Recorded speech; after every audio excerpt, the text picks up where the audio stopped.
Hi everyone, I'm Maxine and I'm 30 years old. This post is about my very annoying mother-in-law, Kayla, and how I got back at her. I grew up in a modest family. My mom raised me mostly on her own because my dad was always working. He had a low-paying job and worked hard just to make ends meet. From a young age, I was great at school, which helped me earn a full scholarship to college. I left home, rented an apartment near campus, and shared it with 4 other girls. I worked part-time at a cafe to cover rent and basic needs. I was determined to get a good job after graduation. I wasn't very attractive, so I didn't get much attention from boys, and I wasn't looking for love. But then Fred came into my life and changed everything. One day, I was working at the cafe when I was asked to take Fred's order. "Good evening, sir. May I take your order?" I asked. "No, but you can take my number," he replied. "Yeah, no thanks," I said. "At least give me a chance, Ginger girl," he said. "First of all, sir, my name is Maxine, not Ginger. If that was a joke, it didn't work. Now, may I take your order?" I asked. "1 coffee, please," he said, and then added, "Oh, Maxine, can you draw a little heart on it?" I couldn't help but blush at Fred's comment, though I kept a straight face while serving him. The next day he was back, and soon he became a regular at the cafe, always insisting I serve him. My coworkers joked that he was my boyfriend, even though I denied it over and over. One day, after a lot of teasing from my coworkers, Fred came in and I was already annoyed. I wanted to prove to them that Fred wasn't my boyfriend, so I went to his table, looking angry, and asked, "What do you want?" "The usual," he said. "No, I mean, what's the deal with you always asking me to serve you and drawing hearts? What's going on?" I demanded. "I want dinner," he said. "We don't start serving until 8, I replied. "No, Ginger, I mean with you," he said, "and the rest is history." The nickname Ginger stuck, and so did Fred. I said yes to that dinner, and things fell into place. We started dating and moved in together. I found out that Fred's dad is a millionaire, and Fred is his only son. He wanted to introduce me to his parents, but I asked him to wait until I had a job. After graduating, I got a job as a sales manager and quickly made a name for myself. I was earning well and felt confident about meeting Fred's parents. When I told Fred I was ready, he warned me that his mom was very protective and not to take anything she said to heart. I thought I could handle it, but I had no idea how toxic Kayla would be. One Sunday morning, we went to meet Fred's parents. We drove up to their huge mansion, which would have amazed little Maxine. It was like a princess fantasy from my childhood. I felt nervous as we walked through the grand hall to the dining room, where Fred's parents were waiting. Kayla and George were sipping wine when we sat down. George poured me some wine before I could decline, and then the conversation took a turn for the worse. "So, my dear, what was your name again?" Kayla asked. "Maxine, ma'am, but you can call me Max," I replied. "Yes, sorry, Maxine. I can hardly remember the names of all the girls my son brings home. You wouldn't believe how many gold diggers are out there throwing themselves at my son," she said. "I believe that might be true, ma'am, but I'm not one of them," I said. "Well, you wouldn't admit it even if you were," she replied. "Mom, that's enough," Fred interrupted. "What is enough? I don't think I've said anything wrong," she said. "Mom, you're insulting me. I'm no gold digger," I said. "I'm one of the top executives at one of the best companies in the country," Kayla said. "So you think you're just a corporate worker who recently got money and my son is your backup plan if your career doesn't work out?" "Mom, I've had enough," Fred said. "I need to talk to you alone." Kayla looked offended and left the room, followed by Fred. George, who had been quiet until then, said to me, "I think you're a smart girl, Maxine. I want you to be part of our family. Don't mind my wife, she's just very protective of Fred." I tried to smile, but I was eager to find out what Fred and Kayla were talking about, so I excused myself and stood behind a door where I could hear them but they couldn't see me. "Mom, you need to be nice to Maxine. She has no interest in my money," Fred said. "You think you know better than me," Kayla replied. "I've seen many gold diggers. Just because she used to be poor doesn't mean she is now. When you met Dad, he was a billionaire. Would you have liked it if people judged you the way you're judging Maxine? Fred, don't you dare compare your marriage to your father's with your short relationship with some random girl who was poor. If you can't respect me, then you and that girl need to leave my house right now." "She's not just a fling, and yes, we are leaving," Fred said. I heard angry footsteps coming my way, so I quickly went back to the table and pretended to drink my wine. Soon, Fred came in and told me to get my coat because we were leaving. He said we could get food on the way home. I didn't say anything, just nodded. I was on the verge of tears. The drive home was very quiet. Fred was deep in thought, and I was sniffling. I felt hopeless. I'm usually optimistic, but this situation was too much. I didn't know if Fred would have to choose between me and his family, and I really wanted his mom to like me. We stopped for pizza on the way home and had an early dinner. Afterward, I asked Fred if we should stop seeing each other. Fred looked shocked and took my hands, saying, "Maxine, nothing can stop me from seeing you, not even my mom. You can't get rid of me now. This is meant to last." I felt like a little girl who had just received a wonderful gift. Fred was incredibly sweet, and I think he worried I might leave him because of his mom. I had no plans to leave, and I hoped that someday I would win Kayla over. I now realize I was naive back then, but I've learned a lot since then. A few months later, Fred proposed, and I said yes. He suggested we elope, and we did. It was an adventurous and romantic experience. Later, Kayla insisted on a formal wedding because she didn't want to lose face with her friends. I insisted on paying half of the wedding costs, even though Fred wanted to cover everything. The wedding was a beautiful event, but as I walked down the aisle, I wished my father could be there. He had passed away a few years earlier. While walking down the aisle, I suddenly saw Kayla in a long white dress. I felt like running away because I knew she was determined to never accept me and would try to ruin our marriage at every chance.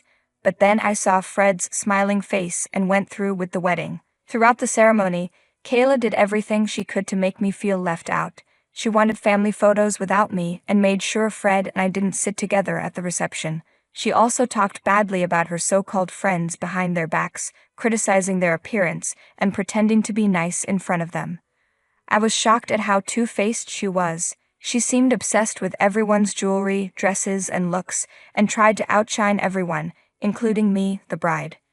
I was emotionally drained after the wedding and slept for 12 hours straight. Fred was understanding and supportive, but dealing with Kayla after marriage was exhausting. She constantly criticized my appearance, even pointing out my wrinkles and comparing her youthful skin to mine.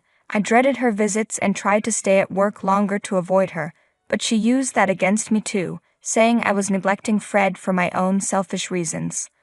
I tried to explain that I worked hard to save money for our future baby, but it didn't help. Kayla always insisted that we spend holidays with them, and during those times she would tell Fred he had chosen a poor wife who depended on him. She would criticize the gifts I gave her and praise the ones Fred chose, even though I picked them out. The year I got pregnant was especially tough. My hormones were already making me emotional, and Kayla never missed a chance to criticize my body. When Fred confronted her, she would lie, pretend she didn't know, and blame it on my hormones. Spending 5 days with my mother-in-law that year felt impossible. I decided it was time for Kayla to realize how wrong she had been to me. I wanted to address this before the baby was born, because I didn't want him growing up seeing his grandma putting down his mother with shallow comments about her appearance.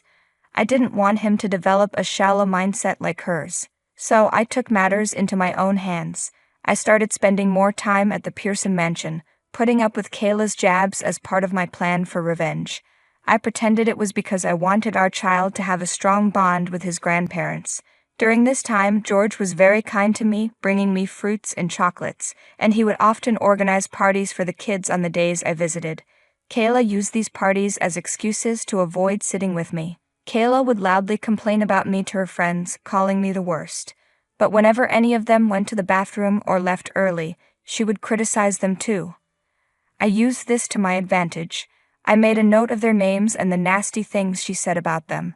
I even recorded some of her comments with a small recorder. I'd also snooped around the mansion, and one day I found myself in her private room. I discovered something interesting while snooping around. Kayla had records of her visits to a famous plastic surgeon. She had had Botox done several times, which explained her youthful appearance. I don't have anything against people who choose plastic surgery, but I was against how Kayla hid her treatments while criticizing others who aged naturally, including me for my wrinkles.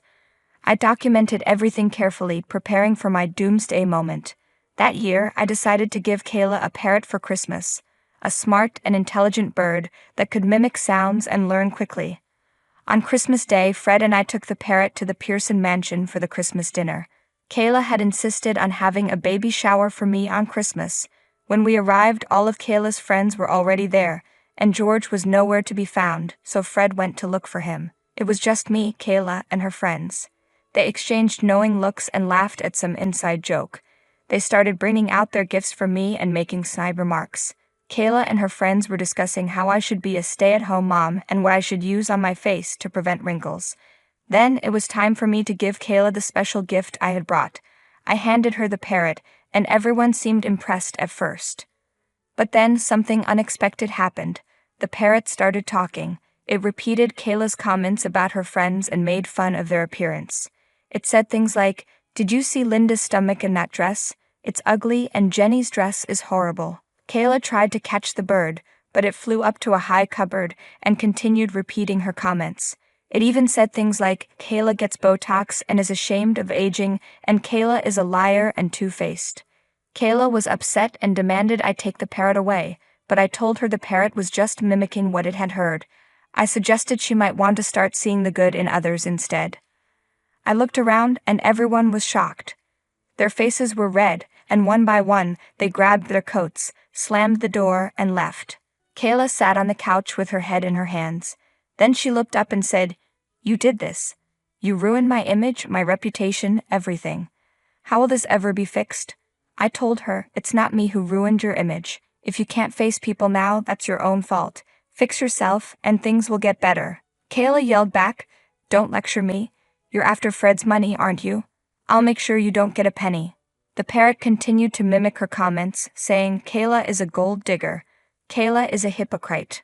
Fred walked in, saw the commotion, and put the bird back in its cage. Kayla immediately complained, "Fred, your wife did this. Tell her off." Fred asked, "What do you mean, Mom?" Kayla continued, "Maxine brought the bird. You must have forced her. We'll get custody of our grandchild and hire the best lawyers. We'll make sure she loses her job and every penny she has." "How dare you make us look bad?" Fred said, "I'm not divorcing her, Mom. The parrot was just mimicking what it heard. It's clear you said those things, and now you see how obnoxious you are to Maxine. It was about time you knew." Kayla was shocked and turned to George, who was looking at the orchids in the garden. She yelled, "George, are you going to stand up for my dignity? Your son has been turned into a puppet by this gingerhead witch. Make sure she loses her job." George replied, "Actually, I can help with that. Maxine, would you like to join my company's sales department? You can work from home, and we'll pay you more than your current job." Kayla was furious. "What is wrong with all of you? She disrespected me and ruined my reputation." George calmly said, "Maxine gave you a wonderful gift.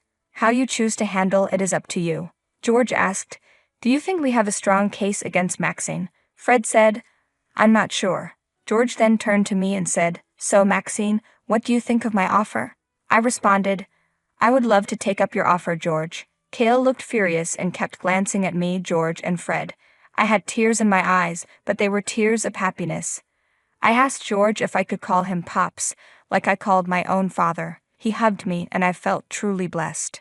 Meanwhile, Kayla packed her bags and threatened to go live with her maternal relatives. Fred told her that if she left, she would miss the birth of her grandchild. Kayla said she didn't care and was better off without us. To her surprise, George didn't try to stop her, and Fred was furious at her for not caring about our baby. Kayla took a cab and left. I gave birth to a healthy baby boy in February, and both George and Fred were thrilled. My mother came from the country to visit and brought homemade cookies and brownies, which George enjoyed immensely.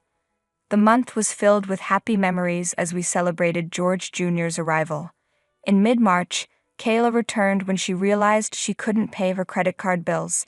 She made a big fuss, claiming she hadn't been informed about the birth of her grandson. Fred reminded her that she had said she didn't care about the baby before she left, so we decided to let her be. Kayla then denied ever saying she didn't care and started to cuddle the baby. George asked Kayla to apologize to me. She acted surprised and said she didn't know what she should apologize for. When George listed the things she had done wrong, Kayla reluctantly mumbled an apology. Honestly, that was more than I expected from her. I accepted Kayla's apology gladly. That night, Fred told me he plans to keep his contact with his mom to a minimum. He didn't want our child to grow up hearing negative things about us or his grandpa from Kayla, and I agreed with his reasoning. I had been worried about this but didn't want to bring it up myself because I didn't want Fred to cut off his mom just because of me. It was a relief when Fred brought it up on his own. Since December, I've been working from home for George's company. I think I've been doing a good job managing the sales department. George says I've done excellent work, but I'm not sure because he tends to hype up little things. Still, the company's sales doubled, and George was very impressed. He asked me when I could start working from the office because there's a promotion waiting for me. I thought George's offer was a joke until I joined him in the conference room. He announced that he wanted to make me a partner in the company. I was overjoyed. We've enrolled our baby boy in preschool, and things are peaceful now that Kayla is only a minor part of our lives. Life is